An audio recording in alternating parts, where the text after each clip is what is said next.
Hi, Adam here at Twinkle, and for International Women and Girls in Science Day, we thought we'd interview people who are doing some pretty cool things in the scientific world.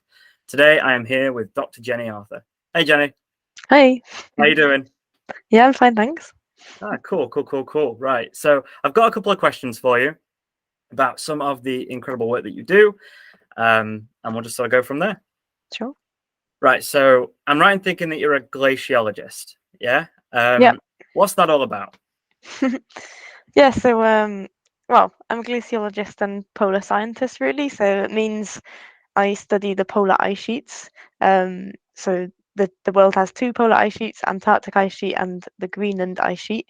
Mainly I work on the Antarctic ice sheet, and basically I use data and observations collected by satellites to understand what the ice is doing. So I have a PhD in glaciology, and for that I used satellite images to study lakes on the Antarctic ice sheet. And I'm really interested in how the ice sheet melts and how it's changing with climate change. So the key things that I'm interested in at the moment are how the floating edges of the ice sheet are changing, which we call ice shelves, and how the thickness of the ice sheet is changing. But we can use satellites to study all sorts of things about the ice sheets, and the great thing about that is you don't need to go there in person for field work. So yeah, those are the main things I'm interested in, really. So you can avoid the cold. I would love to go, and I do like the cold, but yeah, it means that we can just collect data all the time from space without having to go there, so it's great. Yeah, that's quite cool though, that you get to look at satellite imaging. I mean, I think the best thing I'll get from that is like a sat nav. So it's quite cool that you get to do stuff like that. Yes, exactly. Nice And one. there's stuff. I mean, we get data every single day from different things, so it's pretty cool. Okay, can I ask how things are looking at the moment?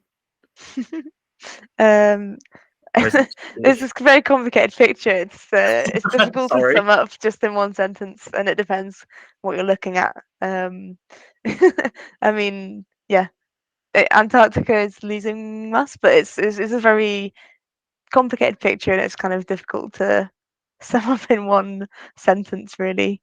That's fair Yeah. enough. Sorry, I put you on the spot there. Okay. So to generalize it out a little bit, in the interest of learning a bit more about science, what's your favorite science fact? So I thought I'd go with an Antarctic science-related fact, seeing as that's what I work in. So I think one of my favourite facts is that the Antarctic ice sheet is over 4.5 kilometers thick at its thickest point, Whoa. which I find, yeah, pretty crazy to comprehend. Like that, I mean, some people might have heard of Park Run, which is a race in the UK every Saturday, which is Yeah. 5 kilometers. So if you imagine that distance, but that's ice thickness at its thickest point. It's kind of crazy to think about that, really. So Yeah, that's my cool fact.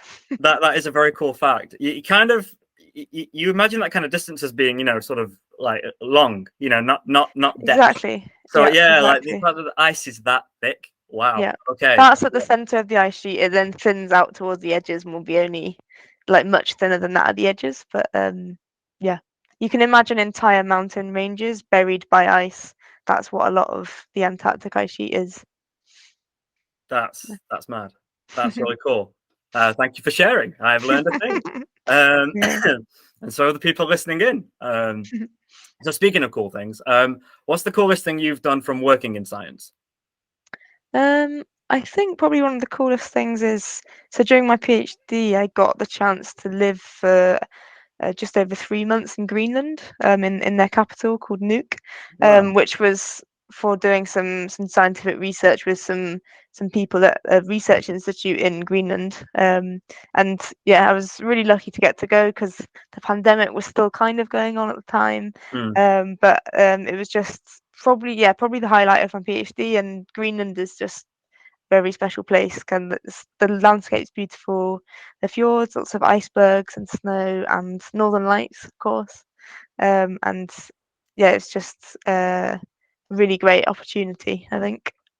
That's amazing. And as someone who also wants to see the Northern Lights, I'm a little jealous. That's very cool. Very cool. So it's not something you hear a lot about, glaciology. It sounds amazing. And I imagine that some people might wonder how you get into it. So what top 3 subjects would you recommend? I think geography number one. So I'd say the pathway that I took to get here was that I kind of was always really interested in geography at school, kind of even from primary school, secondary school, and then continued on with that by doing a geography degree at university, so a physical geography degree. And because I sort of focus on the physical geography side, I'd say kind of any sort of science-based subject or maths, they're all really useful, kind of giving a useful background. But having said that, I think geography, people come in from all sorts of different backgrounds. It's very diverse, and I think you don't necessarily even have to do geography as a subject in the beginning to kind of. I know plenty of glaciologists who didn't take geography as a subject, for example. So I think it's quite broad ranging. But if you're kind of interested in science and maths and geography, and also kind of earth sciences, if geology, those types of things, I think they're all good subjects to kind of get you in this direction. Sure. All right. That's good. I mean, I figured geography would be important, but you know, this is the thing. Like, you don't know. I'd have no idea where to start. So it's good to hear that those subjects are kind of clarified, and that there's a good link from what you can do with those subjects, and you know what you can do with them once you've studied them, and once you continue to go studying them, I guess. Yeah, cool. Thank you for that. So my next question: knowing where you are now, what would you say to your younger self? I think it's an interesting question. I think one of the things I would say is find people who can provide advice to you and kind of share their experiences and mentor and support you. I think that's something I've found really important. And also kind of connect to that is kind of find other people in STEM fields and communities. So STEM, by STEM I mean science, technology kind of subjects, and kind of go after any opportunities that come your way, that come up, because you kind of never know what is going to come out from them, or who you're going to meet, and kind of connections you're going to make, and that kind of thing. And I would also say kind of be open to learning new things and getting things wrong and failing and trying again.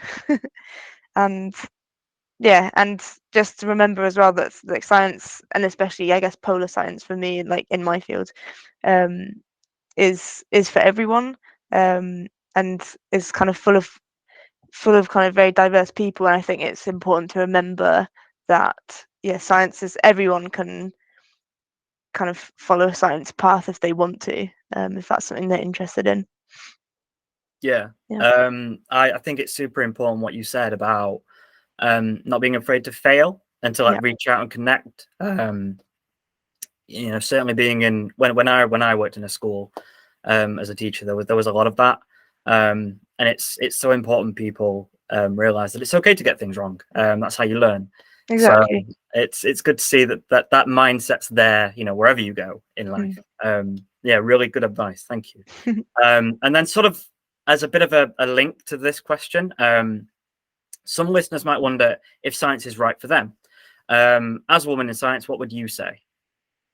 I'd say, you know, if you're thinking that it's something you're interested in, don't hesitate to kind of go down this path of thinking about a career in science and technology, because there's so many kind of exciting fields and different things and projects that you can learn about and get involved in, and things where you can end up also making really important contributions to society and make a difference as well. So I think if it's something you're interested in, just go for it basically, and kind of speak to everyone you can to get their advice and experiences, and Brilliant, Jenny. Thank you so much. Thank you so much for joining me today and having a little chat with me. And a big thanks to everyone for listening in as well. I hope you have all found it helpful. So see you around.